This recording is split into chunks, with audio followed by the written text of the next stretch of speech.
Hey there, pirates. Welcome aboard the Anime No Me channel. Alright, let's start by setting the record straight. Luffy is a guy who's never been a fan of weapons. He's the kind of pirate who solves everything with punches, kicks, smiles, or even a bite. And if that doesn't work, he just hits harder. But what would happen if, for some completely crazy and epic reason, he ended up wielding one of the most legendary weapons in the world? I'm talking, of course, about the Murakumogiri, Edward Newgate's Naginata Whitebeard's weapon. And I don't just mean holding it, I mean turning it into what I'm going to call here the Spear of the Sun God. If you think that sounds like an exaggeration, remember we're talking about the same universe where a guy with a banana on his head is dangerous, where an elf dressed like a clown is one of the most important people in history, and where a fruit can turn your body into rubber, turn you into a living cartoon, and let you throw punches that change the weather. So yes, it's possible, and I'm going to show you step by step why this theory not only makes sense, but is actually a natural evolution in the story. First, let's remember that the Murakumogiri is no ordinary weapon. It's one of the 12 supreme grade blades, placed on the same level as monsters like Yoru, Mihawk's sword, and Shodai Kutetsu, the first of the cursed blades. Oda himself has said these weapons are practically characters in the story. They're so rare and powerful. When we see Whitebeard wielding this naginata, it feels like it's an extension of his own body. In chapter 552, during the Marineford War, he uses the Murakumogiri in combination with the power of the Gura Gura no Mi, creating massive shockwaves that literally warp the air and crack the ground. At one point, he plants the tip into the ground, and the seismic energy spreads like a blinding explosion, a visual detail that could easily be reinterpreted as solar power in the future, especially considering what Gear 5 did to Luffy's aesthetics.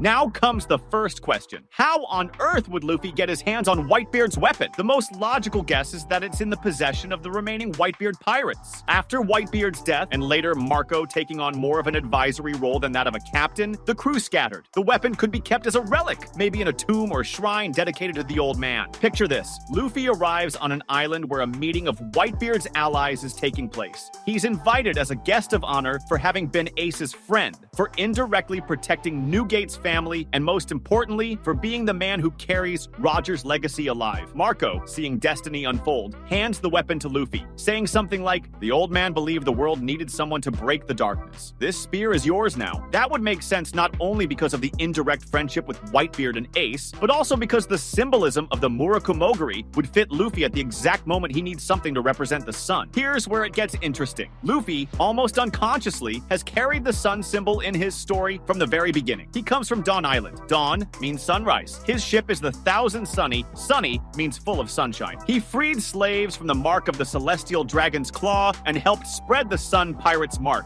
which represents freedom. He ate the fruit that, as revealed in chapter 1044, is the Hito Hito no Mi, model Nika. Nika being literally the sun god in One Piece mythology. In other words, he's already the son of the sun in the narrative. The only thing missing is a sacred object to serve as an extension of that symbolism. And guess what? The Murakumogiri could be exactly that. In real-world mythology, many sun gods have a sacred weapon. Helios had a flaming whip, Amaterasu is connected to swords and mirrors, and in Christianity, there's the image of the Holy Spear, the Spear of Longinus. In the One Piece universe, turning the Murakumogiri into the Spear of the Sun God would basically place Luffy in this mythological pantheon only in Oda's style, a god who wears sandals and eats meat. More importantly, Luffy wouldn't become the swordsman with a giant weapon. He'd use the Murakumogiri as an extension of his rubber powers and haki, which would completely change his fighting style without betraying his essence. Here's where things get wild. Gear 5 has already shown that Luffy can manipulate pretty much anything as if it were rubber, even the ground of Onigashima. Imagine him grabbing the Murakumogiri and stretching the handle to increase its reach, or spinning it so fast it creates a whirlwind of light and heat. With Conqueror's haki, the blade could emit golden energy waves that look like solar flames. And with Nika's cartoonish touch, the attacks could have ridiculous names like Solar Yakitori, Dawn Skewer, or Supreme BBQ Ray. In chapter 1045, we saw that Luffy can use the environment to his advantage in absurd ways. This opens the door for him to use the Murakumogiri as a pivot for impossible jumps, or even as an antenna to channel the sun's light into massive attacks. A recurring theory is that Joy Boy and Nika are the same figure, or at least two avatars of the same ideal freedom. Joy Boy, in the past, might have used some kind of sacred weapon. Many fans speculate that Poseidon, Pluton, and Uranus are not just ships, weapons, but entities linked to these figures. And what if Luffy, as the new Nika, had his own legendary weapon? This would also reinforce the idea that each god in the One Piece world has their own artifact. Poseidon, Shirahoshi, control over the Sea Kings. Uranus, still a mysterious weapon, possibly celestial. Nika, switchover Sun Spear, Murakumogiri reimagined. An interesting point is that Luffy has never been comfortable using lethal weapons, because it just doesn't match his carefree personality. But Gear 5 has already proven that he doesn't need to wield the Murakumogiri in a conventional way. He can play around with it, use it comically, and still create epic moments. Imagine him turning the blade into a giant trampoline to launch Zoro at an enemy, or using it as a fishing rod to reel Sanji back in when he flies off too far. That would create hilarious moments while still allowing for brutal attacks against truly dangerous villains. Now, here's the scene I imagine as the peak of this theory. Luffy is facing a villain who represents darkness. It could be Blackbeard, who literally uses the Yami Yami no Mi, or another user with shadow powers. The fight is at its climax, and the villain creates a field that blocks the sunlight, plunging everything into darkness. Luffy, in Gear 5, starts laughing. He plants the Murakumogiri into the ground and stretches the shaft beyond the clouds, all the way up to the sun. The blade reflects the light in an overwhelming way, and when he pulls it back down, a golden beam descends like a concentrated lightning strike. That would be the move I'd call Spear of Nika, sunlight impact. The scene brightens, the darkness fades,